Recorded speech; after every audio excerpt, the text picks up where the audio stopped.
就一个组件，然后一个值这样的方式去存取。那它的这种存取方式好处呢是说，因为它的方式很简单，所以不管你在它的背后，它可以用10台，可以用1000台、10000台去存这个 key value 的资料。那我们在使用的时候，则是使用类似SQL 语言的方式，把它用查询的方式把它查询出来。那使用方式比较接近那种关联式资料库的使用方式。那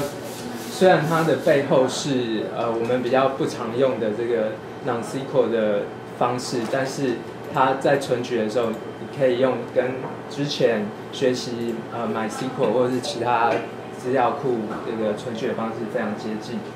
那再来是，如果你要在那个 Google Storage 上存放这个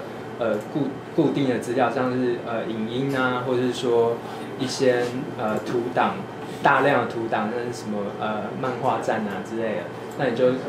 需要用它的一些特别服务，像是 Blob Store 这种方式。那Memory Cache 则是说你为了要提升你的这个就是回应的速度，那你可以把你的资料全部都放在记忆体里面，那你的回应的速度就会很快。像 Box Store 跟之前那个 Bootcamp 之间的关联性。它这个 Box Store 应该是比较接近那个 Google Storage 那种东西，对，它的静态档案，就是大档，静态大档。请问一下，你那个 EMB entity 是什么意思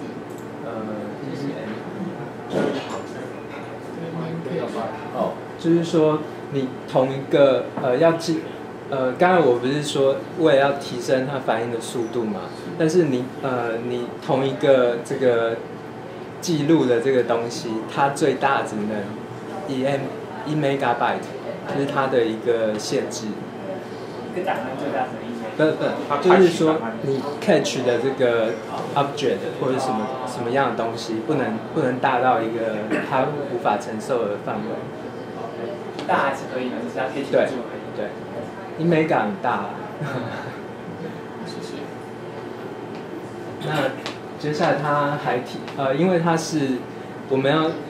注意到一件事，就是它的背后它其实是分散式的，就是说不是像我们一般说一台机器加一个 Apache， 然后就开一个网站，它是就是我们连到这个 GAE 上面的网页的话，它不见得是同一台机器来服务你的，所以在你浏览这个同一个网站的过程中，你可能会在很多它背后的那个机器上面切换。那但是在我们使用者来说，我们根本不管这件事嘛。但是在开发者来说，开发者就需要去某种程度要去跟这个就会去接触到这种问题。那 Google 为了让大家比较可以去平滑的接受这种转变，所以它提供了很多的这种服务。那我们可以想象啊，如果我们是自己架一台 server 的话，我们可能要去就是如果要提供那个信箱的服务，要提供那个注册的时候寄信的服务的话，那我们同样这一台 server 可能还要去装一个 SMTP， 装个 SendMail 之类的这个 server， 它才提供这个 mail 的服务。那在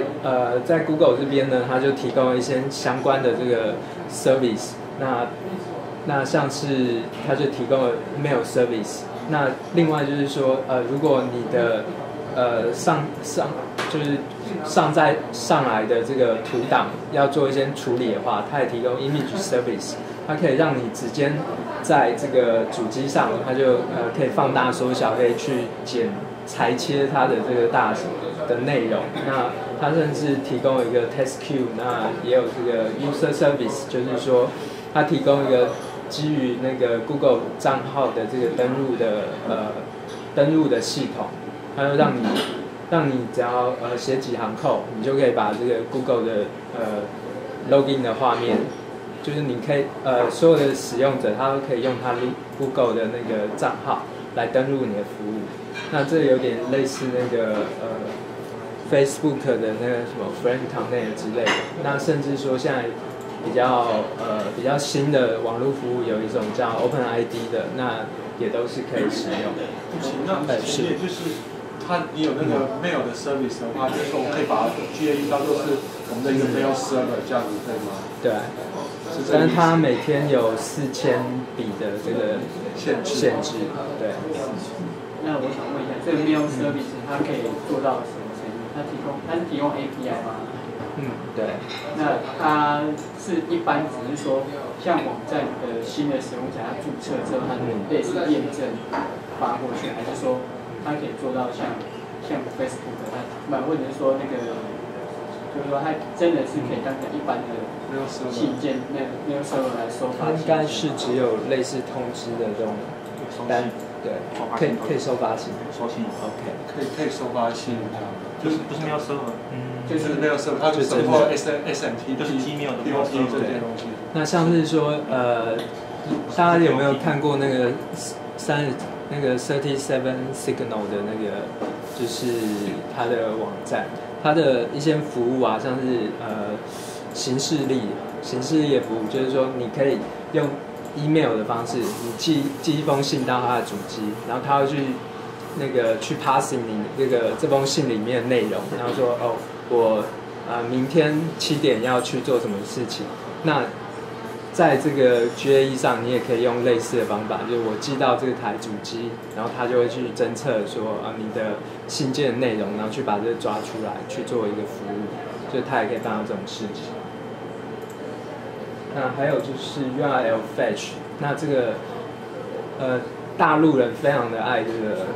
URL fetch， 为什么？因为它可以拿来做那个 privacy 的动作，就是说我要看这个被防火墙挡住。被那个万里长城挡住了这个网站，那他就透过那个 GAE， 然后就是做一个那个privacy 的这种角色，那他就是我在自己的机器上，那把 GAE 当做 privacy， 然后就可以透过这种 URL fetch 的方式把这个外面的网站抓下来，然后就可以看得到。那 OAuth 呢，则是另外一个认证的 API，SMTP 就是也像 Google Talk 之类的这种即时通讯的这种 API， 那它都是慢慢的都在支援。那上个礼拜的时候，它有那个 release 的是 1.4 版，还有它有一些比较更新的一些function，像是 channel。那 channel 是就是像那种 IRC 讨论啊，或者是即时的这种沟通，那种 QQ 啊，或者是那个 MSN 那种即时沟通的那种感觉。那在 GAE 上，当然不是每件事都是完全都是正面的嘛，因为它背后它是有可能有非常多的机器，那所以它当然是会有一些限制，就是你不会无限制的去使用这些免费的午餐，那所以他会说在你超过一个总量的时候，他会去对你做一个收费的动作，那包含的他会去限制说你使用的总共的 CPU time， 然后它的这个 data 它的资料的那个存放容量，还有说你